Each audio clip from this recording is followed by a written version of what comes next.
السلام عليكم ورحمة الله. بسم الله الرحمن الرحيم. الحمد لله رب العالمين. وصلى الله تعالى على خير خلقه محمد وعلى آله وصحبه ومن تبعهم بإحسان إلى يوم الدين. أما بعد فاتقوا الله عباد الله.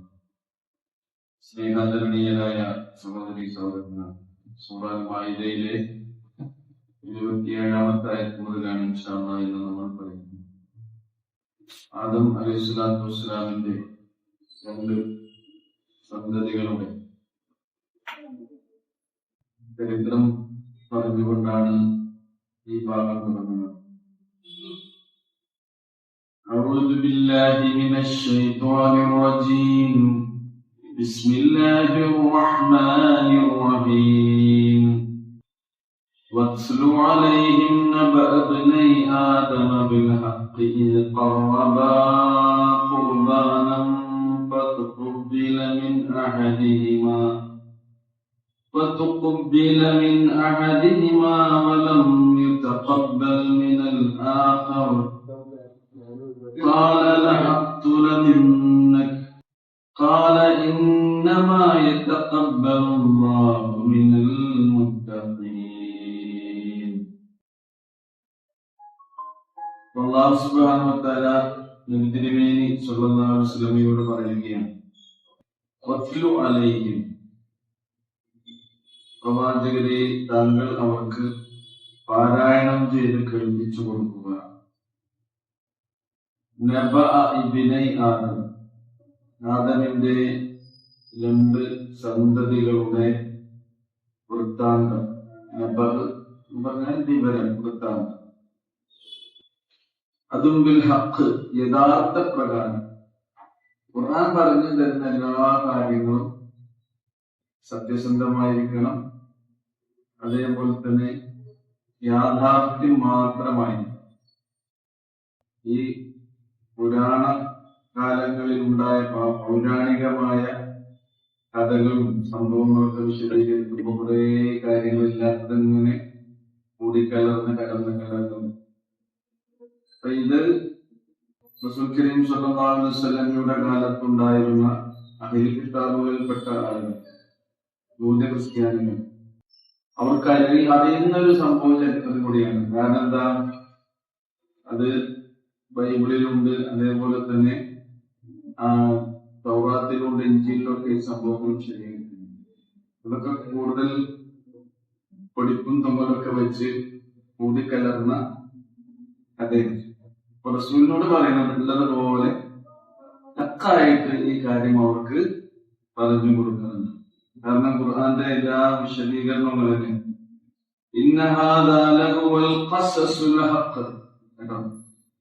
ചരിത്രം വിശദീകരിക്കുമ്പോൾ ഖുർആൻ എന്താ പറയാ, നിശ്ചയമായും ഇത് സത്യസന്ധമായ കഥാ വിവരണമാകുന്നു. യൂസുഫ് അലൈഹി സ്വലാത്തു വസ്സലാമിന്റെ സംഭവം വിശദീകരിച്ചിട്ടും അത് പറയുന്നു. ഇനി ഈസാ അലൈഹി സ്വലാത്തു വസ്സലാമിന്റെ കാര്യം പറഞ്ഞിടത്തും പറയുന്നുണ്ട്,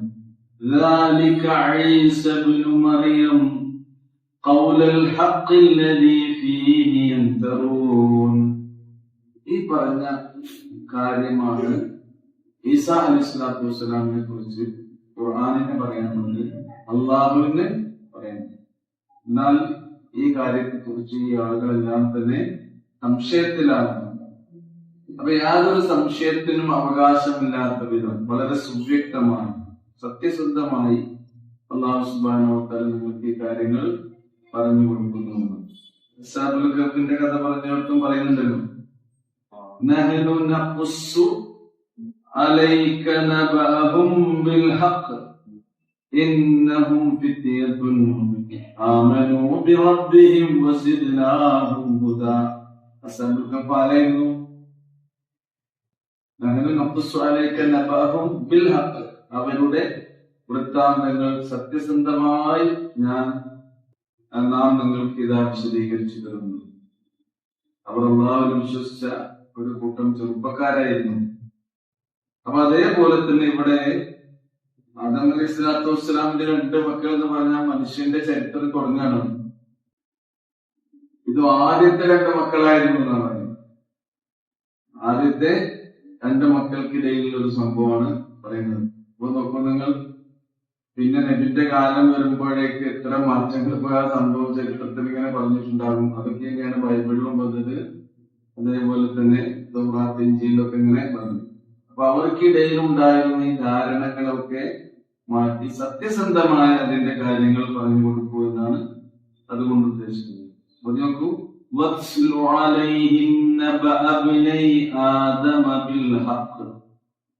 അപ്പൊ നബിയെ ആദമിന്റെ ഈ 2 സന്തതികളുടെ വിവരങ്ങൾ യഥാർത്ഥ പ്രകാരം നീ അവർക്ക് ഓതിക്കൊടുക്കും, അവർക്ക് വിശദീകരിച്ചു കൊടുക്കുക. എന്തേ സംഭവിച്ചത്?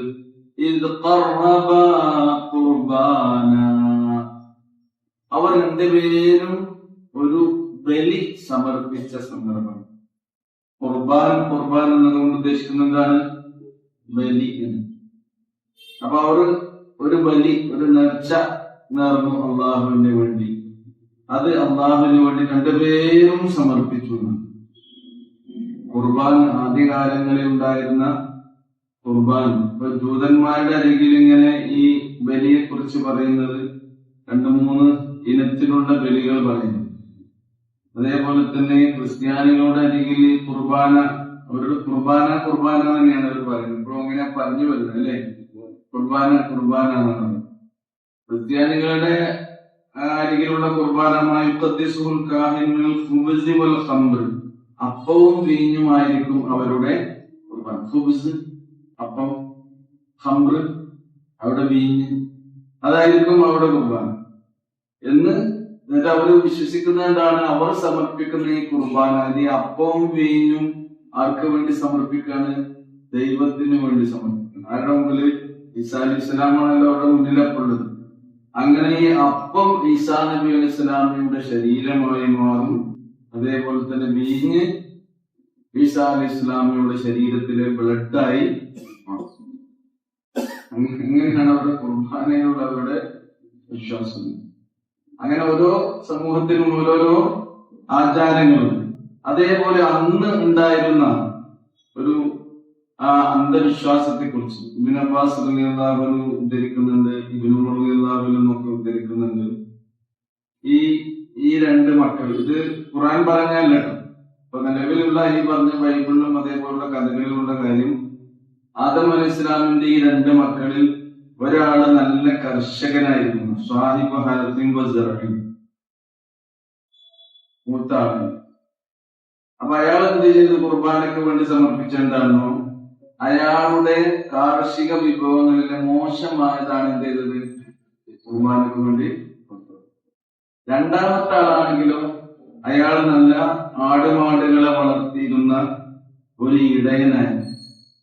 അപ്പൊ തന്റെ ആട്ടിൻ പറ്റങ്ങളിൽ നിന്ന് ഏറ്റവും നല്ലതിനെയാണ് അയാൾ എന്ത് ചെയ്തത്? കുർബാനയ്ക്ക് വേണ്ടി.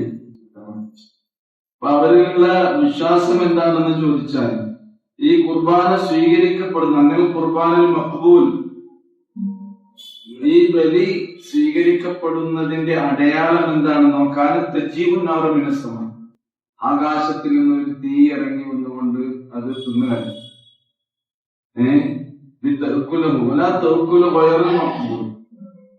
സ്വീകരിക്കപ്പെടാത്ത ഈ കുർബാനന്റെ തീ. അപ്പൊ അങ്ങനെ ഒരു സംഭവം ആയിക്കൊണ്ടാണ് അവർ അതിനെ വിശദീകരിക്കുന്നത്. ഇങ്ങനെ പല കഥകളും ഇതിന്റെ പേരിൽ ഉണ്ടായിട്ടുണ്ട്. നിങ്ങൾക്ക് അവർ പറഞ്ഞു കൊടുക്കേണ്ടത് എന്താണ്? സത്യസന്ധമായ കഥകൾ. അപ്പൊ ഖുർആൻ പറഞ്ഞതിൽ അപ്പുറം നമുക്ക് അതിനെ കുറിച്ച് ആലോചിക്കേണ്ടതില്ലാണ്. ഏതായാലും അവർ 2 പേരും അള്ളാഹുവിന്റെ പേരിൽ എന്ന നിലക്ക് എന്ത് ചെയ്തിട്ടുണ്ട്? ഖുർബാൻ. അതാണ് ഇത് ഖുർബാനൻ വതുഖബ്ബില മിൻ അഹദിഹിമാ. അപ്പൊ 2 പേരിൽ ഒരാളുടേത് സ്വീകരിക്കപ്പെട്ടു കേട്ടോ. വലം യുതഖബ്ബൽ മിനൽ ആഖർ, മറ്റവനിൽ നിന്ന് അത് സ്വീകരിക്കപ്പെടാതെ നിരസിക്കപ്പെട്ടു. ഒരാളുടെ നേർച്ച എന്ത് ചെയ്തു? കുർബാന സ്വീകരിച്ചു, മറ്റേ ആളുടെ എന്ത് ചെയ്തില്ല? സ്വീകരിച്ചിട്ടില്ല. കാരണം അത് സ്വീകരിക്കണമെങ്കിൽ അതിൻ്റെതായ ഷർത്തുകളുണ്ട്, അത് പാലിക്കപ്പെടാത്തത് കൊണ്ടാണ്. അപ്പൊ എന്ത് ചെയ്തു?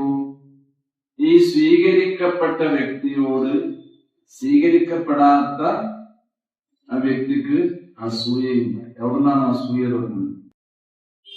എന്റെ സ്വീകരിച്ചു, എന്റെ മാത്രം സ്വീകരിച്ചു എന്ന ഈ അസൂയയും വിദ്വേഷവും ഉണ്ടായി തുടങ്ങി. കാല അത് മനസ്സിൽ വെക്കുക മാത്രമല്ല, അവൻ പറയുകയും ചെയ്തു, അഖ്തുലുക്, ഞാൻ നിന്നെ വധിക്കുക തന്നെ ചെയ്യുമെന്നാണ് പറയുന്നത്. കാല അഖ്തുലന്നക, അല്ലെ? കാല അഖ്തുലന്നക, ഞാൻ നിന്നെ വധിക്കുക തന്നെ ചെയ്യും. ആ സന്ദർഭത്തിൽ ഇത് സ്വീകരിക്കപ്പെട്ട സഹോദരൻ എന്താ പറഞ്ഞത്? കാല ഇന്നമാ യതഖബ്ബലുല്ലാഹു മിനൽ മുത്തഖീൻ. ഏത് കാര്യം നമ്മളിൽ നിന്ന് സ്വീകരിക്കപ്പെടാനുള്ള ഒരു നിബന്ധന എന്താണ്? നമുക്ക് തഖ്വ ഉണ്ടാകണം. നിശ്ചയമായും അല്ലാഹു മുത്തഖീങ്ങളിൽ നിന്ന് മാത്രമാകുന്നു അമലുകൾ സ്വീകരിക്കപ്പെടുക. നീ എന്നെ കൊന്നിട്ടെന്താ? അതുകൊണ്ട് അതിന് പരിഹാരമുള്ളൂ. അപ്പൊ ആ സഹോദരന്റെ മറുപടി, ഇത് സ്വീകരിക്കപ്പെട്ട സഹോദരന്റെ മറുപടി എന്തായിരുന്നു? അല്ലാഹു മുത്തഖീങ്ങളിൽ നിന്ന് മാത്രമേ കാര്യങ്ങൾ സ്വീകരിക്കപ്പെടുകയുള്ളൂ എന്ന്. കാരണം എന്താ? ഇന്നല്ലാഹ തആല തയ്യിബ്, അല്ലാഹു സുബ്ഹാനഹു വ തആല അത്യുത്തമനാകുന്നു. തയ്യിബ് ലാ യഖ്ബലു ഇല്ല തയ്യിബ്. അതുകൊണ്ട് തന്നെ ഉത്തമമായതല്ലാത്ത ഒന്നും അല്ലാഹു സ്വീകരിക്കൂല. അല്ലാഹു സുബ്ഹാനഹു വ തആല തയ്യിബാണ്, അത്യുത്തമനാണ്. നിങ്ങളുടെ കർമ്മങ്ങളിലും ഏറ്റവും ഉത്തമമായത് മാത്രമേ അല്ലാഹു സുബ്ഹാനഹു വ തആല സ്വീകരിക്കുള്ളൂ എന്ന്. സമ്പത്ത് ചെലവഴിക്കുന്നവർക്ക് പറഞ്ഞിട്ടുണ്ട്, ലൻ തനാലുൽ ബിർറ ഹത്താ തുൻഫിഖൂ മിമ്മാ തുഹിബ്ബൂൻ. നിങ്ങൾ ഇഷ്ടപ്പെടുന്നതിൽ നിന്നാണ് നിങ്ങൾ ചെലവഴിക്കേണ്ടത്. അന്നത്തെ ആ കഥയിൽ പറയുന്ന പ്രകാരമാകണമെങ്കിൽ അയാള് നീക്കി വച്ചത് എന്താണ്? അയാളുടെ കൃഷിയിൽ നിന്ന് അല്ലെങ്കിൽ വിളവുകളിൽ നിന്ന് ഏറ്റവും മോശമായതിനെയാണ് ഇയാള് നീക്കി വെച്ചിട്ടുള്ളത്. മറ്റാളാണെങ്കിലോ ഏറ്റവും മുന്തിയതും നല്ലതും ഏറ്റവും മെച്ചപ്പെട്ടതുമാണ് നീക്കി വെച്ചിട്ടുള്ളത്. അതൊക്കെ ഈ അമല് സ്വീകരിക്കപ്പെടാനുള്ള ഷർത്തുകളിൽ നിബന്ധനയിൽപ്പെട്ട കാര്യമാണ്. ഈ രണ്ട് മക്കളുടെ പേരുകളൊക്കെ പറഞ്ഞ കൂട്ടത്തിൽ അത് ബൈബിളിലൊക്കെ വന്നിട്ടുണ്ട്, അല്ലാതെയും വന്ന പേര് പിന്നെ ഹാബീലും ഹാബീലുമാണ്. ഹാബീൽ ആണ്, ഹാബീൽ ഹാബീൽ, ഈ അങ്ങോട്ടും ഇങ്ങോട്ടും പേര് മാറാതിരിക്കാൻ സഹോദരനെ കൊന്ന ആളുടെ പേര് ആണിത് ഹാബീൽ. കേട്ടോ, എന്താണ്? ഹാബീലാണ് കൊന്നത്. ആരെയാണ് കൊന്നത്? ഹാബീലിൻ. അത് അങ്ങോട്ടും ഇങ്ങോട്ടും മാറാതിരിക്കാൻ എന്ത് ചെയ്താൽ മതി? കൊന്നു, വധിച്ചു എന്നതിന് അറബിയിൽ എന്താ പറയാ? ഖതല. ഖതല. അപ്പൊ ഖാത്തിലാണ് ഖാബീൽ. രണ്ടിലും ഒന്നാമത്തെ അക്ഷരം ഖാഫാണ്. ഖാത്തിലാണ് കൊലയാളി ഖാബീൽ. വധിക്കപ്പെട്ട ആളാണ് ആര്? ഹാബീൽ. അതാ ഇബ്നൈ ആദം എന്ന് ആദമിന്റെ രണ്ട് മക്കൾ എന്നുള്ള സുബ്ഹാനഹു വ തആല. മാത്രമല്ല സഹോദരൻ പിന്നെയും പറയാണ്, ലഇൻ ബസത്ത ഇലയ്യ യദക ലിതഖതുലനി. ലഇൻ ബസത്ത ഇലയ്യ യദക, നിന്റെ കൈ എന്നിലേക്ക് നീ നീട്ടുകയാണെങ്കിൽ. ബസത്ത എന്ന് പറഞ്ഞാൽ എന്താ? ലഇൻ ബസത്ത ഇലയ്യ, എന്നിലേക്ക് നീ നീട്ടുകയാണെങ്കിൽ, യദക, നിന്റെ കൈ. എന്തിനു വേണ്ടി? ലിതഖതുലനി, എന്നെ കൊല്ലാൻ വേണ്ടി നിന്റെ കൈ പൊന്നു സഹോദര എന്റെ നേരെ നീട്ടുകയാണെങ്കിൽ, മാ അന ബിബാസിതി യദിയ ഇലൈക, എന്റെ കൈ ഒരിക്കലും ഞാൻ നിന്റെ നേരെ നീട്ടുകയില്ല. എന്തിനു വേണ്ടി? ലിഅഖ്തുലക, നിന്നെ കൊല്ലാൻ വേണ്ടി. നീ എന്നെ കൊല്ലുകയാണെങ്കിൽ കൊന്നോളൂ, ഞാൻ അതിനെ പ്രതിരോധിച്ച് നിന്നെ കൊല്ലാൻ ഒരുമ്പോഴോ? ഇല്ല. കാരണം അങ്ങനെയുള്ള ആളുകളെ കുറിച്ച് റസൂലുള്ളാഹി സ്വല്ലല്ലാഹു അലൈഹി വസല്ലം പറഞ്ഞെന്താണോ? ഇത് ഇൽതഖൽ മുസ്ലിമാനി, രണ്ട് മുസ്ലിങ്ങൾ തമ്മിൽ അങ്ങോട്ടും ഇങ്ങോട്ടും കൊല്ലാൻ വേണ്ടി സംഘടനത്തിൽ ഏർപ്പെടുകയാണെങ്കിൽ ഈ സൈഫിഹിമ എന്ന് പറയുന്നത്. തങ്ങളുടെ വാള് കൊണ്ട് രണ്ട് മുസ്ലിങ്ങൾ തമ്മിൽ അങ്ങോട്ടും ഇങ്ങോട്ടും ഏറ്റുമുട്ടുകയാണെങ്കിൽ അപ്പൊ ഏതായാലും ഒരാളെ കൊല്ലും അല്ലേ? ഒരാളെ കൊല്ലും. അപ്പൊ റസൂലുള്ള പറഞ്ഞെന്താണോ, ഖാത്തിലു വൽ മഖ്തൂലു ഫിന്നാർ. കൊന്ന ആളും കൊല്ലപ്പെട്ടവൻ എവിടെയാണ്? അങ്ങനെ ഒരു ശിക്ഷ നടപ്പിലാക്കാൻ ആർക്കേ കഴിയുള്ളൂ? പഠിച്ചോനെ കഴിയും. ദുനിയവിയായ കോടതിയിൽ ഇങ്ങനെ രണ്ടാൾ തമ്മിൽ ഏറ്റുമുട്ടി, ഒരാൾ കൊന്നു, മറ്റാൾ ജീവനുണ്ടോ? ആ ജീവനുണ്ട്. എന്നാലിപ്പോ അവന് ഒരു വിധി സത്യസന്ധമായി വരികയാണെങ്കിൽ എന്തേ ചെയ്യാൻ പറ്റുള്ളൂ? അവനെ കൊല്ലാനേ പറ്റുള്ളൂ. കൊല്ലപ്പെട്ടവരുടെ കാര്യം എന്താ? മരിച്ചുല്ലേ? പക്ഷെ ഇവിടെ ഖുർആനിന്റെയും ഇസ്ലാമിന്റെയും വീക്ഷണത്തിൽ രണ്ടാളും എന്താണ്? ശിക്ഷ അർഹിക്കുന്നവരാകുന്നു. അപ്പൊ സഹാബത്ത് ഇങ്ങനെ ചോദിച്ചു, ഇങ്ങനെ പറയപ്പെട്ടു, യാ റസൂലല്ലാഹ്, കൊലയാളിയുടെ കാര്യം ഓക്കെ, അയാൾ എങ്ങോട്ടാ പോകേണ്ടത്? നരകത്തിൽ തന്നെയാണ് പോകേണ്ടത്. മക്തൂൽ, കൊല്ലപ്പെട്ട സാധുവിന്റെ കാര്യമോ? മുപ്പരെങ്ങനെ നരകത്തിലേക്ക് പോകുന്നത്? ഖാല റസൂലുള്ളാഹി സ്വല്ലല്ലാഹു അലൈഹി വസല്ലം ഇന്നഹു കാന ഹരീസൻ അലാ ഖത്ലി സ്വഹിബി. അവനും വാളൂരിയില്ലേ? അവന്റെ മനസ്സിലെന്തായിരുന്നു? തക്കം കിട്ടിയ അവനെ കൊല്ലണം തന്നെയായിരുന്നു. അതിനാണ് ചാൻസ് കിട്ടിയില്ല. പിന്നെയാണ് അവിടെയല്ലേ? അവിടെ നമ്മുടെ എല്ലാ അമലുകളും അത് സാധുവും അസാധുവായി തീരുന്നത് നമ്മുടെ നെയ്യത്തനുസരിച്ച് തന്നെയാണ്. അപ്പൊ അതുകൊണ്ടാണ് ഇദ്ദേഹം സഹോദരൻ പറയുന്നു,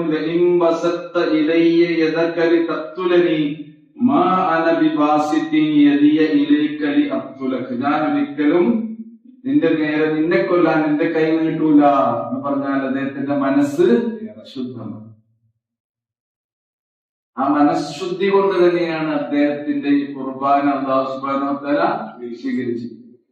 അദ്ദേഹം മുത്തഖീങ്ങളിൽപ്പെട്ട ആളാണ് എന്നുകൂടി ഇതിൽ നിന്ന് മനസ്സിലാക്കാം. അത് വ്യക്തമാക്കുന്ന കാര്യമാണ് അടുത്ത് പറയുന്നത്. ഇന്നി അഖാഫുല്ലാഹ റബ്ബൽ ആലമീൻ. നിശ്ചയമായി ഞാൻ ആരെ ഭയപ്പെടുന്നു? റബ്ബുൽ ആലമീനായ അല്ലാഹു സുബ്ഹാനഹു വ തആലയെ ഭയപ്പെടുന്നു. ഇതാണ് തഖ്വയുടെ അടിസ്ഥാനപരമായ കാര്യം.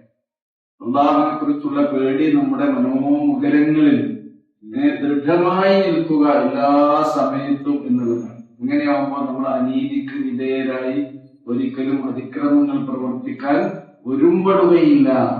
എല്ലാറ്റിൽ നിന്നും നമ്മുടെ കൈകളെയും നമ്മുടെ പ്രവർത്തനങ്ങളെയും മനസ്സിനെയൊക്കെ ശുദ്ധീകരിക്കാൻ നമുക്ക് കഴിയും.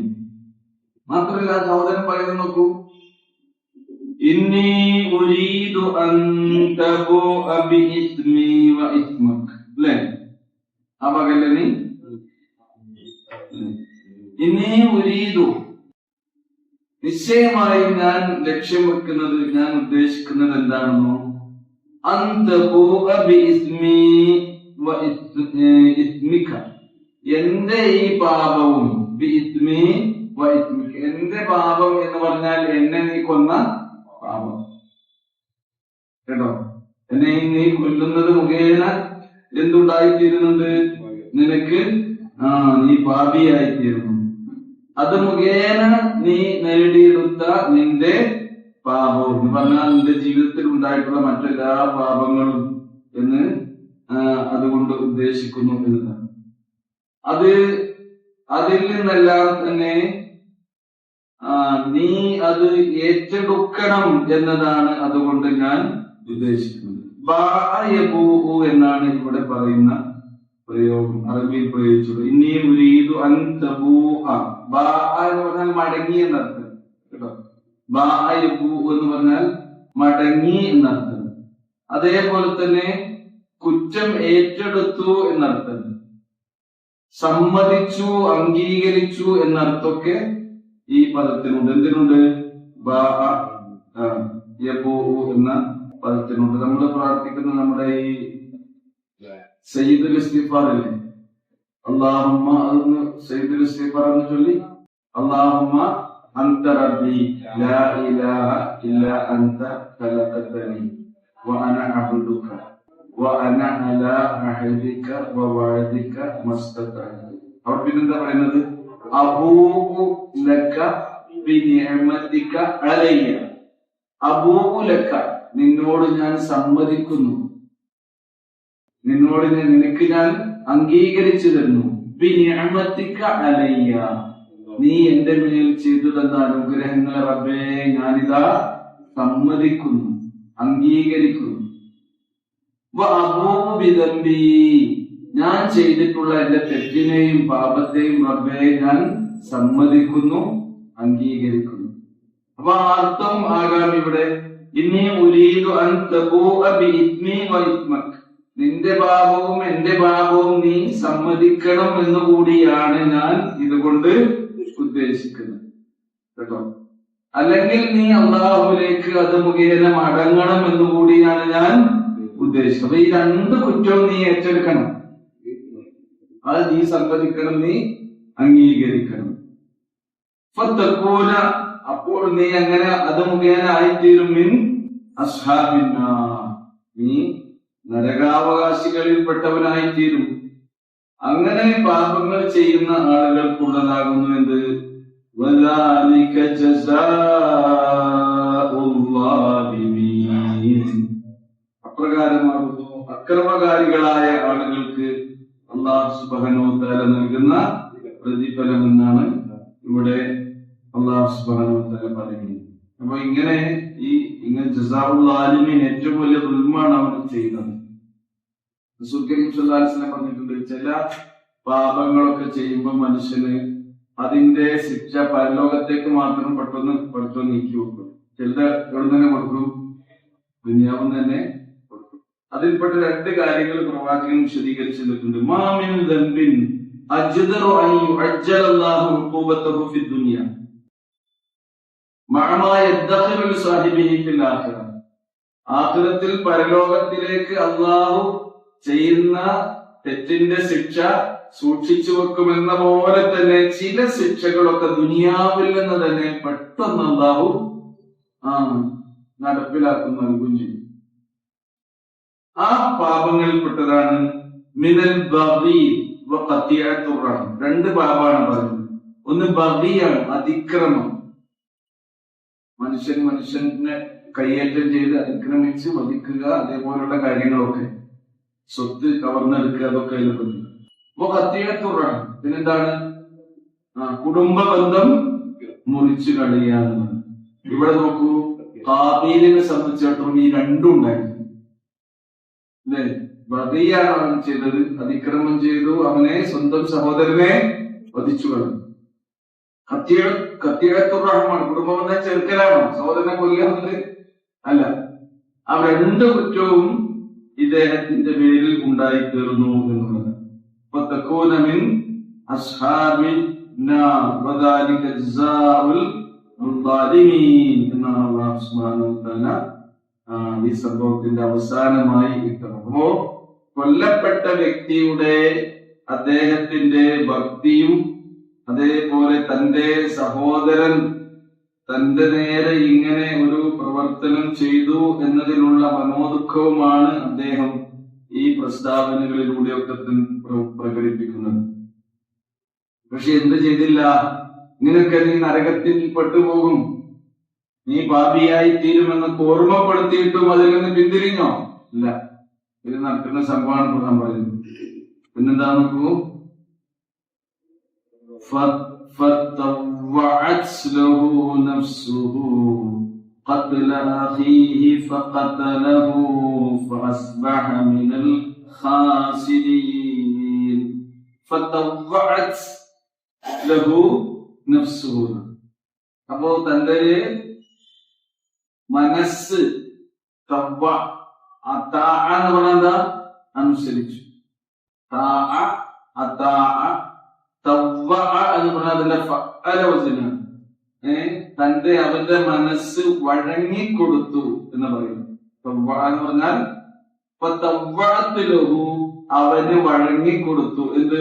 നഫ്സുഹു, അവന്റെ മനസ്സ് ആ പാപത്തിന്, ആ തെറ്റ് ചെയ്യാൻ അവന് വഴങ്ങിക്കൊടുത്തു. തെറ്റെന്താണ്? ഖത്ല അഖീഹി, തന്റെ സഹോദരനെ വധിക്കുക എന്ന ആ തെറ്റിന് അവന്റെ മനസ്സ് വഴങ്ങിക്കൊടുത്തു. അങ്ങനെ ഫഖതലഹു, എന്ത് ചെയ്തു? സഹോദരൻ അവനെ കൊന്നു. മൂത്ത ആളാണ് ഖാബീൽ എന്ന് അഭിപ്രായപ്പെടുന്നുണ്ട് തഫ്സീറിലൊക്കെ. എന്നാൽ അതാരാണ് എന്നൊന്നും പഠിച്ചവൻ പറഞ്ഞിട്ടില്ല. ഏതായാലും ഇബ്നൈ ആദം ഒരേ പ്രായക്കാരൻ തന്നെയാവും. കാരണം ആദ്യകാലങ്ങളിലുള്ള പ്രസവങ്ങളൊക്കെ എങ്ങനെയായിരുന്നു? ഇരട്ടകളൊക്കെ ആയിരുന്നു. അത് ആണും പെണ്ണുമാണെന്ന് പറയുന്നുണ്ട്. അങ്ങനെയാണെങ്കിൽ ജ്യേഷ്ഠനും അനിയനും തന്നെയൊക്കെ ആകാൻ സാധ്യതയുണ്ട്. ഏതായാലും ആദ്യത്തെ മക്കളാണ് എന്നതിൽ ഈ പ്രസ്താവനയിൽ നിന്നും എന്തില്ല, സംശയമില്ല. فطوعت له نفسه قتل أخيه فقتله, കൊന്നു കളഞ്ഞപ്പോൾ എന്ത് ചെയ്തു? فأصبح من الخاسرين, അങ്ങനെ അദ്ദേഹം നഷ്ടക്കാരിൽ അകപ്പെട്ടവനായി തീരുകയും. ഒന്ന് കഴിയുമ്പോ ഏതായാലും എന്തുണ്ടാകും? ഒരു ഖേദുണ്ടാകും, നഷ്ടക്കാരിൽ പെട്ടു കേട്ടോ. അവന്റെ നഷ്ടം എന്ന് പറഞ്ഞാൽ എന്താണ്? അവൻ ചെയ്ത എത്ര പുണ്യങ്ങൾ ചെയ്തു കൂട്ടിയാലും പിന്നീട് മനുഷ്യ ചരിത്രത്തിലെ ആദ്യത്തെ മരണവുമാണ്, ആദ്യത്തെ കൊലപാതകവുമാണെന്നാണ് പറഞ്ഞാൽ. മനുഷ്യ ചരിത്രത്തിൽ നടന്ന ആദ്യ മരണം സ്വാഭാവിക മരണമല്ല, പിന്നെന്താണ്? ആദ്യം തന്നെ ഭൂമിയിൽ കൊലപാതകമാണ്. ഇത് ആര് തമ്മിലുള്ള കൊലപാതകമാണ്? രണ്ട് കൂടപ്പറപ്പുകൾ തമ്മിലുള്ള, സഹോദരങ്ങൾ തമ്മിലുള്ള കൊലപാതകമാണ് മനുഷ്യ ചരിത്രത്തിൽ ഭൂമി ആദ്യമായി നടന്ന മരണം എന്നാണ് ഇനിയുള്ള സംഭവത്തിൽ നമുക്ക് വിശദീകരിക്കാൻ കഴിയുന്നത്. ഇബ്നു അബ്ബാസ് റളിയല്ലാഹു അൻഹു പറയുന്നുണ്ട്, ലാ തുഖ്തലു നഫ്സുൻ ദുൽമൻ, ഈ ഭൂമിയിൽ ഒരു വ്യക്തിയും അന്യായമായി കൊല ചെയ്യപ്പെടുകയില്ല. ഇല്ലാ കാന അല ബിനി ആദമിൽ അവ്വൽ കിഫ്ലുൻ മിൻ ദമിഹ, ഒന്നാമത്തെ ആദം സന്തതി ഉണ്ടല്ലോ, ആദം സന്തതിക്ക് ഏതിന്റെ ഓരിണ്ടാവും? ഭൂമുഖത്ത് നടക്കുന്ന എല്ലാ കൊലപാതകങ്ങളിലും ഒരു ഇപ്പൊ നല്ല ഇൻവെസ്റ്റ്മെന്റ് ആണ് ആര് ചെയ്തത്? ഇതിനെക്കാട്ടി കിട്ടിട്ട് പറയുന്നുണ്ടോ? അതാണ് മൻ സന്ന സുന്നത്തൻ ഹസനത്തൻ. നേരെ മറിച്ച് നല്ലൊരു സുന്നത്താണ് ആരെങ്കിലും, ഹസനത്തായ സുന്നത്ത് ഒരു ചര്യയാണ് ആരെങ്കിലും ചെയ്യുകയാണെങ്കിലോ, പിന്നെ ആരൊക്കെ നല്ല കർമ്മങ്ങൾ ചെയ്യുന്നുണ്ടോ അതിന്റെ ഒക്കെ കൂലി അവർക്ക് ഉണ്ടാവും. മോശമായ ഒരു തെറ്റാണ് ഒരാൾ ചെയ്യുന്നതെങ്കിൽ അത് മനസ്സിലാക്കി കണ്ട് പിന്തുടർന്ന് ആരൊക്കെ ചെയ്യുന്നുണ്ടോ അതിന്റെ അംശം ഇൻവെസ്റ്റ്മെന്റിൽ പല ഏരിയകളും ഉണ്ട്. അങ്ങനെ നോക്കിയെന്നോളൂ. അവൻ എന്ത് ചെയ്യണം? നമ്മൾ നന്മയ്ക്ക് വേണ്ടി എന്ത് ചെയ്യണം? ഇൻവെസ്റ്റ് ചെയ്യണം. അത് റസൂലുള്ളാഹി സ്വല്ലല്ലാഹു അലൈഹി വസല്ലം ലിഅന്നഹു കാന അവ്വല മൻ സന്നൽ ഖത്ൽ, കാരണം ഖത്ൽ എന്ന മനുഷ്യവധം എന്ന ഏറ്റവും നീചവും നിന്ദ്യവും നികൃഷ്ടവുമായ ഈ പാതകത്തിന് തുടക്കം കുറിച്ചത് ആരാണ്? എന്നാണ് റസൂലുള്ളാഹി സ്വല്ലല്ലാഹു അലൈഹി വസല്ലം പറഞ്ഞത്. നമ്മളെല്ലാവരും പഠിച്ചും കാത്തിരിക്കുമാണ്. അതാണ് അദ്ദേഹത്തിന് ഉണ്ടാവുന്ന ഖുസ്റാൻ എന്നാണ്. ഫഅസ്ബഹ മിനൽ ഖാസിരീൻ എന്ന് പറഞ്ഞല്ലോ കേട്ടോ. അദ്ദേഹം ഏറ്റവും നഷ്ടം പറ്റിയ ആളുകൾപ്പെട്ടവനായി. അപ്പൊ എന്താണുള്ളത്? ഇപ്പൊ അവിടെ എന്താണുള്ളത്? ആ രംഗത്ത് നമ്മൾ കാണുന്നത് എന്താണ്?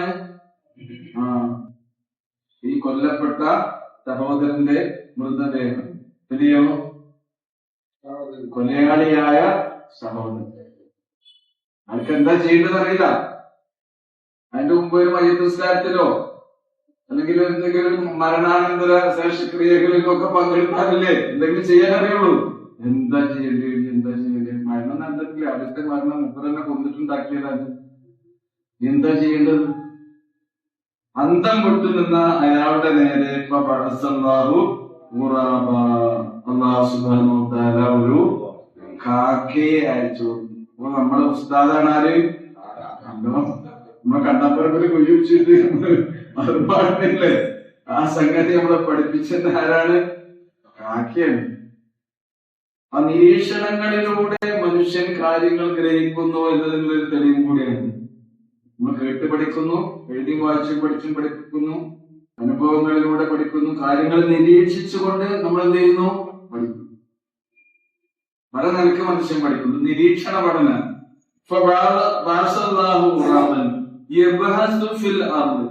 അത് ബഹസ ഇബ്ലസ് പറഞ്ഞ അന്വേഷണം നടത്തി എന്നുള്ള അർത്ഥമുണ്ട്. ഭൂമിയിൽ ഇങ്ങനെ മാന്തി കോറി എന്നൊക്കെ അർത്ഥം എന്തിനുണ്ട്? ബഹസ എന്ന് പറഞ്ഞു. അപ്പൊ രണ്ടും നടന്നിട്ടുണ്ട് അവിടെ. പഠിച്ചൊരു കാക്കിയെ അയച്ചു. അപ്പോ എന്ത് ചെയ്തു? കുഴിക്കാൻ പറ്റുന്ന ഒരിടം ഇങ്ങനെ അന്വേഷിച്ചിട്ട് കാക്ക എന്ത് ചെയ്തു? അവിടെ കുഴിച്ചു. ആ പദത്തിൽ രണ്ടർത്ഥം. അതുകൊണ്ട് ബഹത്താന്നില്ല പദം തന്നെ അവിടെ ഉപയോഗിച്ചു. അപ്പൊ ഒന്ന് ബഹത്തിയാണ്, ബഹസൈനാണ്. ബഹസ എന്ന് പറയുന്നത് നിയോഗിച്ചു, അയച്ചു. ബഹസ എന്ന് പറഞ്ഞാലോ അന്വേഷിച്ചു. അതേപോലെ തന്നെ ഭൂമിയിൽ മാന്തി കുഴി ഉണ്ടാക്കി. അപ്പോ ഭൂമിയിൽ കുഴിക്കാൻ പറ്റുന്ന ഒരിടം നോക്കി അവിടെ കുഴിച്ചു. ഭൂമിയിൽ കുഴി ഉണ്ടാക്കാൻ പാറപ്പുറത്തൊന്നും പോയി കുഴിക്കണ്ട. അതുകൊണ്ടാണ് എന്ത് ചെയ്തത്? കാക്ക അവിടെ തന്നെ പോയി കുഴിച്ചത്. എന്തിനു വേണ്ടിയാണെന്നോ? ലിയുരിയഹു, അവനെ കാണിച്ചു കൊടുക്കാൻ വേണ്ടി. ആർക്ക്? ഈ കൊലയാളിക്ക് കാണിച്ചു കൊടുക്കാൻ. എന്ത്? കൈഫ യുവാരി സൗഅത അഖീ, സ്വന്തം സഹോദരന്റെ മൃതദേഹം എങ്ങനെയാണ് മറമാടുക എന്ന് കാണിച്ചു കൊടുക്കാൻ വേണ്ടി. മനുഷ്യന് ബുദ്ധിയുണ്ടല്ലേ? ഈ കാക്ക എന്ത് ചെയ്തു? മണ്ണെങ്ങനെ മാന്തി കുഴി എടുത്തിട്ടുള്ളൂ. അപ്പോഴൊക്കെ മനസ്സിലായി അമ്പതിൽ എന്താ ചെയ്യണ്ടേ? ഇങ്ങനെ മാന്തി അതിലേക്ക് മിൻഹാ ഖലഖ്നാകും വഫീഹാ നുഈദുകും വമിൻഹാ നുഖ്രിജുകും താറത്തൻ ഉഖ്റാ. നമ്മള് മണ്ണിൽ നിന്നാണ്, നമ്മൾ അങ്ങോട്ടുള്ളവരാണ്, മണ്ണിലേക്കുള്ളത്. നമ്മുടെ തറവാടിലാണ്. അപ്പൊ തറവാടിനെ മറക്കരുത് കേട്ടോ. അങ്ങോട്ട് നമ്മള് പോകേണ്ടത്. വേറൊന്നും നമ്മുടെ തറവാടല്ല. നമ്മുടെ ഒറിജിനൽ തറവാട് ഏതാണ്? മണ്ണാകുന്നു. സൗഖത്ത് എന്ന് പറഞ്ഞാൽ മൃതദേഹം അല്ലെങ്കിൽ നഗ്നമായ ജഡം എന്നൊക്കെ പറയും കേട്ടോ. അപ്പൊ അതെങ്ങനെ മറമാടണമെന്ന് പഠിപ്പിച്ചു കൊടുക്കാൻ വേണ്ടി കാക്ക ഈ കാര്യങ്ങളൊക്കെ ചെയ്തു. ഖാൽ, എന്നിട്ട് അയാൾ പറയാണ്, യാ വൈലത്താ, എന്റെ നാശമേ. അദ്ദേഹം വിലപിക്കുകയാണ്. യാ വൈലത്താ, എന്റെ നാശമേ. അഅജസ്തു, ഞാൻ അശക്തനായി തീർന്നുവോ? അജസ, അജസ്തു, ഞാൻ അശക്തനായി തീർന്നുവോ? അൻ അകൂന മിത്ല ഹാദൽ ഖുറാബ്, ഈ ഒരു കാക്കയെ പോലെ ആകുന്നതിൽ നിന്ന് പോലും ഞാൻ എന്തായി? അശക്തനായി തീർന്നുവോന്ന്. അപ്പൊ എനിക്കിത് പഠിപ്പിച്ച ആര് വരേണ്ടി വന്നു? കാക്ക വരേണ്ടി വന്നു. എന്നിട്ടോ എന്നിട്ട് എന്റെ സഹോദരന്റെ മൃതദേഹം മറമാടാൻ ഇങ്ങനെയൊക്കെ ആകേണ്ടി വന്നല്ലോ എനിക്ക് എന്ന് അദ്ദേഹം എന്ത് ചെയ്തു? വിലപിച്ചു കേട്ടോ. യാ വൈലത്താ എന്ന പദത്തിൽ നിന്ന് തന്നെ അദ്ദേഹത്തിന്റെ വിലാപ വാക്യമാണ്, എന്റെ നാശമേ.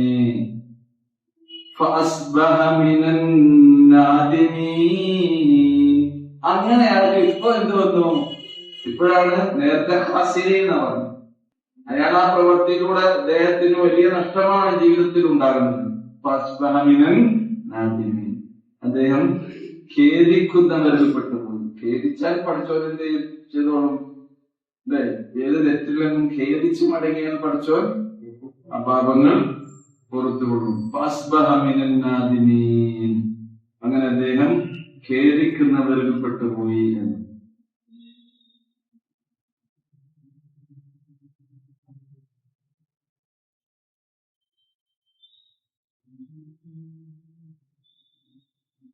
അതൊരു ചോദ്യമാണ്. ഈ ചരിത്രമൊക്കെ സത്യസന്ധമായ ഖുർആനിലൊക്കെ നമുക്ക് പറഞ്ഞു തരാൻ പറ്റും. ഒന്നും ചെയ്യാൻ പറ്റൂല. ഈ സംഭവം നടക്കുമ്പോൾ, കൊലപാതകം നടക്കുമ്പോൾ ആദം നബി അലൈഹി സ്വലാം ഉണ്ടോ എന്നുള്ളതാണ് ഒരു ചോദ്യം. ആദം നബിക്ക് ആകെ എത്ര മക്കളുണ്ടായിരുന്നു? അതിൽ എത്ര പെൺകുട്ടികൾ പെൺകുട്ടികളാണ്, എത്ര ആൺകുട്ടികളാണ്? ഈ ചോദ്യവുമായി ബന്ധപ്പെട്ട ഉത്തരത്തിന് പ്രാമാണികമായി സത്യസന്ധമായി കൃത്യമായി എത്രയാണെന്ന് വ്യക്തമാക്കപ്പെട്ട ഒരു തെളിവ് നമ്മുടെ മുമ്പിലില്ല. പിന്നെ ധരിക്കുകയാണ് ചെയ്യും. കാരണം ഖുർആന്റെ കാര്യങ്ങളൊക്കെ തന്നെ ഓരോ സംഭവം നടക്കുമ്പോൾ അതിന്റെ പശ്ചാത്തലത്തിൽ നമുക്ക് എന്ത് ചെയ്യാം, ചിന്തിക്കാനും മനസ്സിലാക്കാനും ഊഹിക്കാനും ഒക്കെ കഴിയും. ആദം അലൈഹി സ്വലാത്തു വസ്സലാം ഉള്ള ഒരു സംഭവം തന്നെ കാലത്ത് തന്നെ ആകണത്. കാരണം ആദ്യകാലങ്ങളിൽപ്പെട്ട ഒരു സംഭവമായിക്കൊണ്ടാണ് ഖുർആൻ ഇത് വിശദീകരിക്കുന്നത്. കാരണം അതുവരെ ഒരു മരണം നടന്നിട്ടില്ല. മരിക്കാൻ എത്ര കാലം വേണം? നമ്മളെ മാതിരി 110-ാമത്തെ വയസ്സ് വരെ അയാൾ ജീവിച്ചു. അന്ന് ഒരാളുടെ ആയുസ് എത്രയാണ്?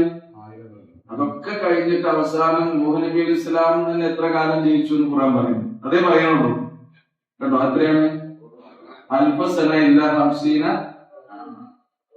950 വർഷം. അതും പ്രബോധനമാണെന്ന് പറയണം.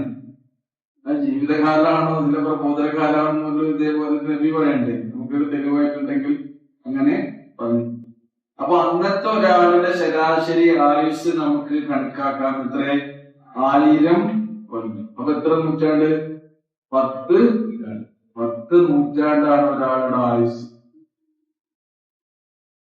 അപ്പൊ ആദം നബി അലൈഹി സ്വലാം തന്നെ അതിനേക്കാൾ കൂടുതൽ കാലം ജീവിച്ചിരുന്നിരിക്കണം കേട്ടോ.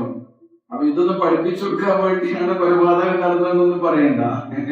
അതിനു മുമ്പ് സ്വാഭാവിക മരണം ചെയ്തിട്ടില്ല, നടന്നിട്ടില്ല എന്ന് ഇതിൽ നിന്ന് നമുക്ക് ചിന്തിച്ച് മനസ്സിലാക്കാം. അതുകൊണ്ടാണ് ഖുർആൻ നിങ്ങൾ ചിന്തിക്കുന്നില്ലേ എന്ന് ചോദിക്കുന്നത്. ഖുർആൻ പറയുന്ന ഓരോ കാര്യം നമുക്ക് എന്ത് ചെയ്യാം, ചിന്തിച്ച് കാര്യങ്ങൾ ഗ്രഹിക്കാനുള്ളതാണ്. നിങ്ങൾ തദബ്ബുർ നടത്തുന്നില്ലേ? നമുക്ക് ആകെ കുട്ടികളുടെ എണ്ണം എത്രയാണെന്നൊന്നും അതന്നെയാണ് ആദം നബി അലൈഹി സ്വലാമിന്റെ. പിന്നെ ചരിത്ര ഗ്രന്ഥങ്ങളൊക്കെ പലതും ഇങ്ങനെ പറയുന്നുണ്ട്. അതൊന്നും എന്തല്ല, കൃത്യമായൊരു കണക്കല്ല എന്നാണ് ഇതിൽ നിന്ന് നമുക്ക് മനസ്സിലാക്കാൻ കഴിയും. ഓക്കെ,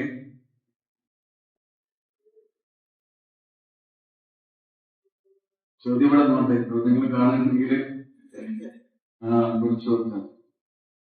താരീഖ് ത്വബരിയിലാണ് ഇതുമായി. പിന്നെ ഇമാം ഇബ്നു കസീർ റഹ്മത്തുള്ളാഹിയുടെ അൽ ബിദായ വൻ നിഹായ എന്ന ഗ്രന്ഥത്തിലാണ് ഇതുപോലെയുള്ള ആദ്യകാല ചരിത്രം. ആദം നബി അലൈഹി സ്വലാത്തു വസ്സലാമിന്റെ ഹൈറ്റ് എത്ര ഉണ്ടെന്നൊക്കെ പറയുന്നത്. വക്കാന തൂലുഹു 60 ദിറാഅൻ. ആദം നബി അലൈഹി സ്വലാമിന്റെ ഹൈറ്റ്, നമ്മളെ ഹൈറ്റ് ഇപ്പൊ എത്രയുള്ളത്? 6 അടി അല്ലേ? 6 അടി എത്ര? പരമാവധി 6 അടി അല്ലേ? അവര് ചിലവര് കൂടുതൽ ഉണ്ടാവും, അത്യപൂർവമായിട്ടുള്ള ആളുകൾ. ഇവരൊക്കെ കുറവാണ് ശരിക്കും വരുന്നത്. അപ്പൊ ഇത് ദിറാഅ് എന്ന് പറഞ്ഞാൽ മുഴാണ്. മുഴ ഇതാണ്, ഇതൊരടിയിലധികല്ലേ അല്ലേ? 60 എന്ന് പറഞ്ഞാൽ എത്രയാ? 60. അപ്പൊ 60 മുഴം എന്ന് പറഞ്ഞാൽ 60 അടിയേക്കാൾ എന്തായാലും കൂടുതൽ 1.5 അടി ഉണ്ട് അല്ലേ? അപ്പൊ 1.5 × 60 കുട്ടികൾക്ക് എത്രയായി?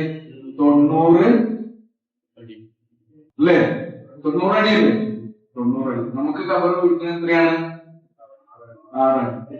ആദം നബി അലൈഹി സ്വലാമിന്റെ ആ കാലത്തിലെ ആളുകൾക്കൊക്കെ ഏകദേശം എത്ര ഉണ്ടാവും? 90 അടി. ഇതിപ്പോ എത്ര വീതി ഉണ്ടാവും? നമ്മുടെ ക്ലാസ് റൂം ഒന്ന് മെഷർമെന്റ് എഞ്ചിനീയർമാരൊക്കെ ഉണ്ടല്ലോ, ഏകദേശം പറഞ്ഞത് ഉണ്ടാവും. എത്ര? 15 ഉണ്ടാവുള്ളൂ. അപ്പൊ ആദം അലൈഹി സ്വലാം നാളെ നമ്മുടെ ക്ലാസ് സന്ദർശിക്കാൻ വേണ്ടി പുറത്ത് ചക്കുംകട റോട്ടിൽ കണക്കാണെങ്കിൽ നോക്കിട്ട് നമുക്ക് അതെങ്ങനെ കൂട്ടിയാൽ മതി. അപ്പൊ അന്നത്തെ അവരുടെ ഫിസിക്കലി ഉള്ള പിന്നെ രൂപമാണ് ആകാര സൗഷ്ഠവം എന്നൊക്കെ നമ്മൾ പറയുന്നില്ലേ? അങ്ങനെയുള്ള മനുഷ്യന്മാരാണ് ഭൂമിയിൽ ജീവിച്ചിരുന്നത്. ആദം നബിന്റെ നിങ്ങൾ എത്രയാണെന്ന് പറഞ്ഞാൽ ആദം നബിന്റെ മക്കളൊക്കെ പിന്നെ ആദം നബിന്റെ കുട്ടികളല്ലേ അല്ലേ? അവ ഏകദേശം അന്നത്തെ ഹൈറ്റ് അത്രയുണ്ടാവും. മനുഷ്യന്റെ ശരീരം തടി അത്രയും വലിയ വലിയ ആചാരമക്കളായ മനുഷ്യന്മാരാണ് ജീവിച്ചത്. അതുകൊണ്ട് തന്നെ പഠിച്ചവൻ അവർക്ക് ആയുസ് കൊടുത്തു. 1000 കൊല്ലം, 1000 ചില്ലാനം കൊല്ലം. അതെങ്ങനെ കുറഞ്ഞ് നൂഹ് നബിന്റെ കാലത്തായപ്പോ കപ്പലിൽ കൊള്ളണ്ടേ? അപ്പൊ കുറച്ച് എന്തുണ്ടാകും? കുറച്ച് വലുപ്പൊക്കെ കുറഞ്ഞിട്ടുണ്ടാകും. അപ്പോഴായി 950 കേട്ടോ. മറ്റേ 1000 അതായിട്ടാണ് നമ്മൾ മനസ്സിലാക്കേണ്ടത്. ആലോചിക്കുകയാണെങ്കിൽ അങ്ങനെ തന്നെയാണ്. പിന്നെ എങ്ങനെ വന്ന് ഹൂദ് അലൈഹിസ്സലാം അല്ലെ, ആദ്യ സമൂഹ ഗോത്രത്തിന്റെ കാലത്ത് ജീവിച്ച മനുഷ്യന്മാരെ അള്ളാഹ് ഉപമിച്ചത് വൈക്കോലിനോടാണോ? പിന്നെ അവരിങ്ങനെ മരിച്ചു വീണ് കിടക്കുന്നതിനെ അള്ളാഹ് ഉപമിച്ചെന്താണോ? കാരണവും വലിയ ഈത്തപ്പനത്തടികൾ കടമുഴകി വീണ പോലെ കിടക്കുന്നത്. വലിയ ഈത്തപ്പനത്തടി എന്ന് പറഞ്ഞ കാരണം എന്താണോ? തെങ്ങിന്റെ കൂട്ടത്തിൽ കുള്ളന്തൊക്കെ ഉണ്ട്. ഒറിജിനൽ തെങ്ങെത്തുണ്ടാവും ചിലപ്പം. അത് ഈത്തപ്പന നമ്മളെ കാണാൻ മാത്രമല്ല, വലിയ ഈത്തപ്പനകളുണ്ട്. അത് കടമുഴകി വീണ പോലെ എന്നാണ്. അതെങ്ങനെ കഴിഞ്ഞ മനുഷ്യ സമൂഹം വലിപ്പം കുറഞ്ഞിങ്ങനെ വരികയാണ്. ചുരുങ്ങി നമ്മൾ അവസാനം എവിടെ എത്തി?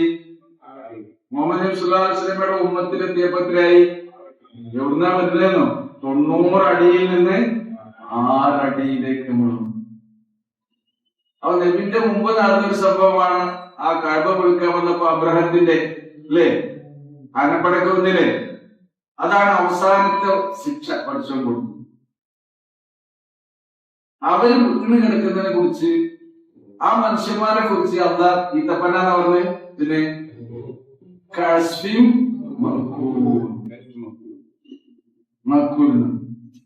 തിന്നപ്പെട്ട വൈക്കോലുമാണ്. തിന്നപ്പെട്ട വൈക്കോല് നമ്മളിങ്ങനെ ആലോചിച്ച് പറയും, തിന്നപ്പെട്ട വൈക്കോല് എന്നാണ്. തിന്നാതെ കുടഞ്ഞെടുക്കുക എന്നല്ല നമ്മൾ സാധാരണ മനസ്സിലാക്കും. പിന്നെ ഇങ്ങനെ ആലോചിച്ചിട്ട് എനിക്ക് തിന്നപ്പെട്ട് എന്ന് പറഞ്ഞാൽ എവിടെയാ? വയറ്റിനാകുമ്പോഴല്ലേ തിന്നപ്പെട്ട്. പിന്നെ എങ്ങനെയാ അത് ഉപമിക്കുക? കാരണം എന്താണോ? നാൽക്കാലികൾ അയവെട്ടുന്നുണ്ട്. ഇങ്ങനെ അപ്പൊ എന്ത് ചെയ്യാന്നോ? ആ വയറ്റ് അവര് ഒരു സമയത്തിന് ഒന്നായിട്ട് വയറ് നടക്കാൻ വേണ്ടി ഇങ്ങനെ തിന്നുക ചെയ്യും. വയറ് വെച്ച് തിന്നു പറയും. പിന്നെ അവർക്ക് അങ്ങനെ പ്രകൃതി പഠിത്തം കൊടുത്തില്ല. അധികം സമയമൊന്നും ഉണ്ടാവില്ല. ഉള്ള സമയത്ത് എന്ത് ചെയ്യണം? വലിയ വയറാ കൊടുത്തത്. നമ്മളുടെ അരച്ചാൽ വയറാണ്. അവർക്ക് ഇത്രയും ചാണാണെന്നോ കിട്ടും. അത് നടക്കണമെങ്കിൽ കുറച്ച് സമയത്ത് കൂടുതൽ തിന്നണം. അത് തിന്നു കഴിഞ്ഞു അതിങ്ങനെ പുറത്തേക്ക് വന്നിട്ട് എന്ത് ചെയ്യാണ്? അതാണ് മഅ്കൂല്. അപ്പൊ അഷ്ഫും മഅ്കൂൽ എന്ന് പറഞ്ഞാൽ പിന്നെ അയവെട്ടാൻ വേണ്ടി അവർ വായിലേക്ക് കൊണ്ടുവന്ന അതേപോലെയാക്കി ചണ്ടിയാക്കി. ഈത്തപ്പനിയല്ല, എന്തായാലും എന്താണ്? വൈക്കോലാണ്. വൈക്കോലിനോടാണ് അല്ലാഹു സുബ്ഹാനഹു വ തആല ഉപമിച്ചിട്ടുള്ളത്. അല്ലാഹു അക്ബർ. ഓക്കേ,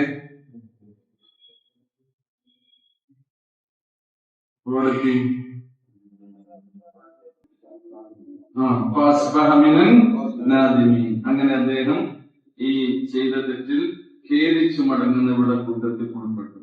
ഇനി അതുമായി ബന്ധപ്പെട്ട് അല്ലാഹു സുബ്ഹാനഹു വ തആല പറയാണ്, മിൻ അജ്ലി ദാലിക്, ഈ കാരണത്താൽ.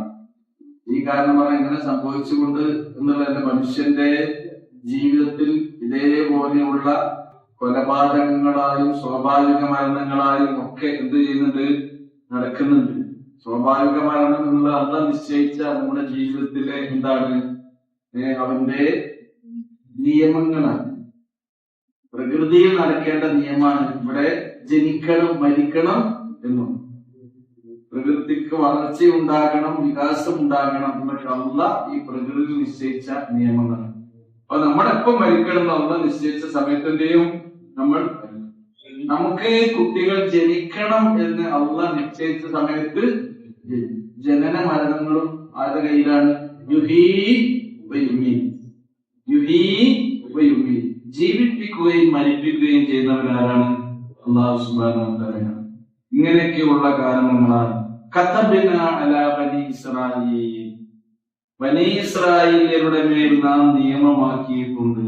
അന്നഹു, നിശ്ചയമായും കാര്യം, മൻ ഖതല നഫ്സൻ ബിഗൈരി നഫ്സ്, ഒരു നഫ്സിന് വേണ്ടിയല്ലാതെ അനർഹമായ രീതിയിൽ വല്ലവനും ഒരാളെ വധിച്ചു കളഞ്ഞാൽ, മൻ ഖതല നഫ്സൻ, ആരെങ്കിലും ഒരാളെ വധിച്ചു കളഞ്ഞാൽ, ബിഗൈരി നഫ്സിൻ, ഒരു വ്യക്തിക്ക് പകരമല്ല, ഔ ഫസാദിൻ ഫിൽ അർദ്, അല്ലെങ്കിൽ ഭൂമിയിൽ കുഴപ്പമുണ്ടാക്കിയതിനോ വേണ്ടിയല്ല. അപ്പൊ ഭൂമിയിൽ കുഴപ്പമുണ്ടാക്കുകയാണെങ്കിൽ അതിന്റെ ഓരോ കാലത്തെ നിയമം അനുസരിച്ച് ഒരാൾക്ക് എന്ത് ചെയ്യാം? ശിക്ഷ നടപ്പിലാക്കാം. അത് വധശിക്ഷ വരെ കുഴപ്പത്തിന്റെ തോതനുസരിച്ച് എന്ത് ചെയ്യാം? നടപ്പിലാക്കാൻ അങ്ങനെയുള്ള നിയമം ഉണ്ടാകും. അതാണ് ഫസാദും ഫില്ലാദ്. ഭൂമിയിൽ ഫസാദ് ഉണ്ടാക്കുക എന്നുള്ളത് ഏറ്റവും വലിയ തിന്മയാകുന്നു. കുഴപ്പമുണ്ടാക്കുക. ഭൂമിയിൽ എന്താ ഉണ്ടാക്കേണ്ടത്? നമ്മള് സമാധാനം. മനുഷ്യന് ജീവിതത്തിൽ വേണ്ടത് സമാധാനമാണ്. എന്തല്ല? ഫസാദ് അല്ല, കുഴപ്പമില്ല. എന്താണ് വിധി? അവൻ ഒരാളെ കൊല്ലുകയാണെങ്കിൽ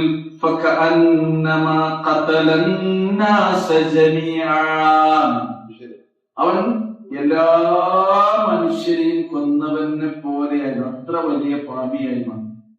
അനർഹമായ ഒരു മനുഷ്യനെ ഈ ഭൂമുഖത്ത് നിന്ന് ആരെങ്കിലും വധിക്കുകയാണെങ്കിൽ ലോകത്തുള്ള മുഴുവൻ മനുഷ്യരെയും കൊന്നവൻ. അപ്പോൾ നോക്കി നിങ്ങള് ഭൂമിയിൽ നടക്കുന്ന കൊലപാതകം അല്ലേ? ഇപ്പൊ 100ത്തിന് 1000ത്തിന് ഒന്നിച്ചാൽ ഓർക്കൊക്കെ എത്ര കുറ്റുണ്ടാവും, എത്ര പാപം ഉണ്ടാവും ആലോചിച്ച് നോക്കും.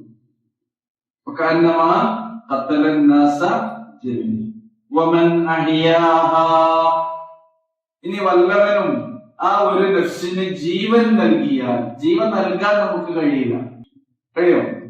പക്ഷെ ജീവനുള്ള ഒന്നിനെ ജീവിതത്തിലേക്ക് തിരിച്ചു കൊണ്ടുവരാൻ കഴിയും. പാപഘടങ്ങളിൽ മറ്റും ഇപ്പോൾ നമ്മള് ഇവിടെ ഒരാള് എന്തായി എനിക്ക് പറയാം, റോഡുണ്ട്, രാം മനോഹർ ലോഹിയ റോഡുണ്ട്, മർദ്ദങ്ങളുടെ മുമ്പിലല്ലേ, അവിടെ ഒരു ഡ്രൈനേജില് നന്നാക്കാൻ വേണ്ടി ആരായിരുന്നു? നൗഷാദ് എന്ന ഓട്ടോറിക്ഷ തൊഴിലാളിയായിരുന്നു അല്ലേ? കോഴിക്കോട്ടുകാരനായ ഓട്ടോറിക്ഷ തൊഴിലാളി. അപ്പൊ അവിടെ ക്ലീനിങ്ങിന് വേണ്ടി ഇറങ്ങിയതാണ് സാധു അല്ലേ? എന്താ ആൾക്കാരം രക്ഷപ്പെടുത്തിയ അയാൾ മരിച്ചു. അപ്പൊ നോക്കി നിങ്ങൾ, അയാളുടെ മനസ്സ് ഈ പറഞ്ഞ മാതിരി അയാളുടെ മനസ്സല്ല, അയാൾക്ക് കണ്ടിട്ട് അയാളെ വെറുതെ കഴിയില്ല. അയാൾക്ക് ഇപ്പൊ ഇതിന്റെ ഗൗരവം അറിയില്ല. കാരണം അവിടുന്ന് ഈ ദുർഗന്ധങ്ങൾ ശ്വസിച്ച ഉടൻ എന്ത് ചെയ്യും? മരിച്ചു. അത്ര ദുർഗന്ധമാണ് അതിന്റെ അടിയിലൂടെ പോകുന്നത്. അല്ലാതെ തന്നെ നമ്മളിങ്ങനെ തെരുവോരങ്ങളിലൂടെ പോകുമ്പോ എവിടെയെങ്കിലും ഒക്കെ ലീക്കോ തങ്ങലോ ഉണ്ടെങ്കിൽ അവിടെ നമുക്ക് നടക്കാൻ കഴിയും. അത്ര ദുർഗന്ധം ഇത് അങ്ങോട്ട് ഇറങ്ങുകയാണ്. ഉടൻ പോയി കാണും. അപ്പൊ അദ്ദേഹത്തിന് ആ ശ്രമത്തിന് പഠിച്ചവരെന്ത് ചെയ്യും? എന്തായാലും പ്രതിഫലം കൊടുക്കും. കാരണം അദ്ദേഹത്തിന്റെ മനസ്സ് നിറയെന്താണ്? രക്ഷപ്പെടുത്തണം എന്നാണ്. അങ്ങനെ ഒരാളെ രക്ഷപ്പെടുത്താൻ പരിശ്രമിച്ചാലും അങ്ങനെ രക്ഷപ്പെടുത്തിയാലും ഈ ഭൂമുഖത്തുള്ള മുഴുവൻ മനുഷ്യർക്കും ജീവിതം നൽകിയതുപോലെയാണത് എന്നാണ് അല്ലാഹു സുബ്ഹാനഹു വ തആല പറയുന്നത്.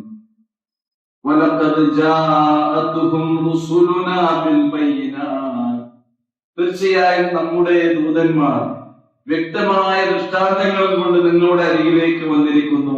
അപ്പൊ മനുഷ്യ ജീവനാണ് ഇസ്ലാം ഏറ്റവും വലിയ വില കൽപ്പിക്കുന്നത്. മനുഷ്യന്റെ ജീവൻ, അതാണ്ട് ജാതി മതം സംഗതികളൊന്നുമില്ല.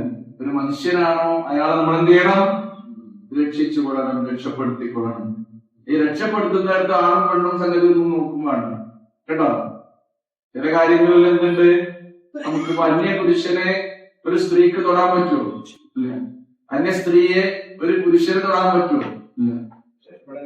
അത് അന്യോന്യം, അതോ സ്ത്രീയും പുരുഷനും അന്യോന്യം അന്യരാണെങ്കിൽ അവരെ അങ്ങോട്ടും ഇങ്ങോട്ടും നോക്കാനും പറ്റില്ല അല്ലേ? എന്നാൽ ചില നിർബന്ധിത സാഹചര്യത്തിൽ നമുക്ക് നോക്കാനും കാണാനും പിടിക്കാനും എടുക്കാനും ഒക്കെ പറ്റും. ഇതേപോലുള്ള സന്ദർഭം ഒരു അപകടത്തിൽപ്പെട്ടിങ്ങനെ കിടക്കുകയെന്ന് വിചാരിച്ചോളൂ. ഒരു സ്ത്രീയാണ്, വേറെ സ്ത്രീകൾ ആരും രക്ഷിക്കാനില്ലെങ്കിൽ പുരുഷന്മാരെന്ത് ചെയ്യേണ്ടി ഇടപെടേണ്ടി വരും. അതേപോലെ തന്നെ ചികിത്സ, ട്രീറ്റ്മെന്റിന്റെ കാര്യങ്ങളിലൊക്കെ ലേഡി ഡോക്ടർമാർക്ക് ഇല്ലാത്ത കേസുകൾ ആണെങ്കിൽ, പുരുഷന്മാർ തന്നെ കൈകാര്യം ചെയ്യേണ്ട കേസുകളാണെങ്കിൽ അവിടെ ഒതുമുറിയണം നോക്കി വിളിച്ചു. അവിടെ എടുക്കാനും പിടിക്കാനും തൊടാനും നോക്കാനും ഒക്കെ ഇസ്ലാം എന്ത് ചെയ്യുന്നുണ്ട്? അനുവാദം നൽകുന്നുണ്ട്. രക്ഷപ്പെടുത്തുവൊക്കെ ആണായാലും പെണ്ണായാലും ജാതി മതഭേദമന്യേ മനുഷ്യന്റെ ജീവനും ജീവിതത്തിനും വില കൽപ്പിക്കുന്ന ഒരു ദീനാണ് ഏത്? ഇസ്ലാം. അതാണ് നമ്മൾ മനസ്സിലാക്കേണ്ടത്. അതുകൊണ്ടാണ് റസൂൽ കരീം സ്വല്ലല്ലാഹു അലൈഹി വസല്ലം പറഞ്ഞത്, അന്ത്യോപദേശത്തിൽ പറഞ്ഞല്ലോ, ഇന്ന ദിമാഅക്കും വഅംവാലക്കും വഅറാദക്കും ഹറാമുൻ അലൈക്കും കഹുർമത്തി യൗമിക്കും ഹാദാ ഫീ ശഹരിക്കും ഹാദാ ഫീ ബലദിക്കും ഹാദാ.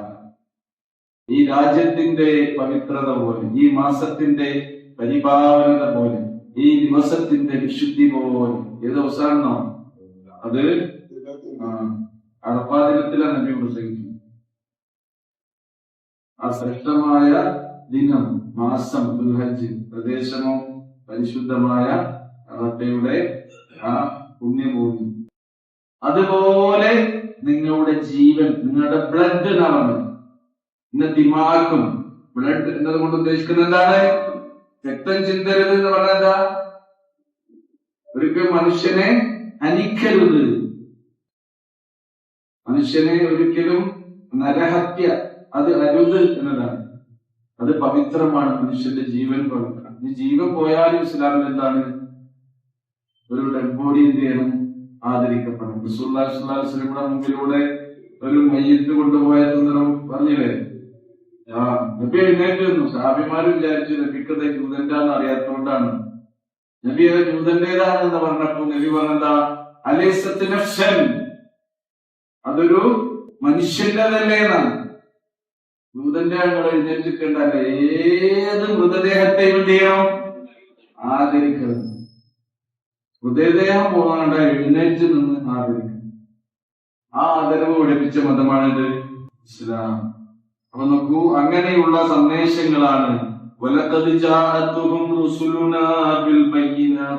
വ്യക്തമായ ദൃഷ്ടാന്തങ്ങളുമായി നമ്മുടെ പ്രവാചകന്മാർ അവർക്ക് വന്നിരിക്കുന്നു.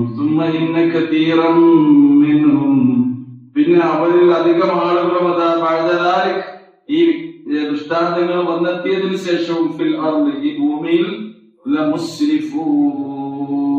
അവർ അതിക്രമം കാണിക്കുന്നവരായി തീരുകയാണ്. ഇസ്രാഫ് പറഞ്ഞ എന്താണ്? ക്രമത്തിൽ നിന്ന് വ്യതിചലിക്കുന്നതിനാണ് എന്താ പറയാ? അതിക്രമം എന്ന് പറയും. എല്ലാറ്റിനും ഒരു ക്രമം പഠിച്ചു നിശ്ചയിച്ചു. അത് വിട്ടുപോയാൽ എന്തായി? ഇസ്രാഫായി, അതിക്രമം. ക്രമപ്രകാരമുള്ള ജീവിതമാണ് നമ്മൾ നയിക്കേണ്ടത്. അല്ലാഹു സുബ്ഹാനഹു വ തആല നമ്മെ അനുഗ്രഹിക്കുമാറാകട്ടെ. നമ്മിൽ നിന്ന് വന്നു പോകുന്ന പാപങ്ങൾ അല്ലാഹു നമുക്ക് മാപ്പാക്കി തരുമാറാകട്ടെ. മരണപ്പെട്ടു പോയ എല്ലാവർക്കും മഹ്ഫിറത്തും റഹ്മത്തും നൽകി അനുഗ്രഹിക്കുമാറാകട്ടെ.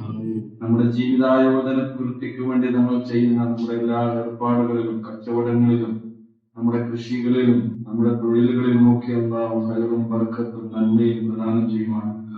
നമ്മുടെ ഇണകളിലൂടെ, മക്കളിലൂടെ റഹ്മാനായ നമുക്ക് ഉപകാരം ചെയ്യുമാറാകട്ടെ. എല്ലാവിധ സാമ്പത്തിക ബാധ്യതകളിലും കടബാധ്യതകളിൽ നിന്നും മറ്റു പ്രയാസങ്ങളിൽ നിന്നും അല്ലാഹു കാത്തുരക്ഷിക്കുമാറാകട്ടെ. ربنا آتنا في الدنيا حسنة وفي الآخرة حسنة وقنا عذاب النار. ربنا تقبل منا إنك أنت السميع العليم وتب علينا إنك أنت التواب الرحيم. وصلى الله تعالى على خير خلقه محمد وعلى آله وصحبه أجمعين.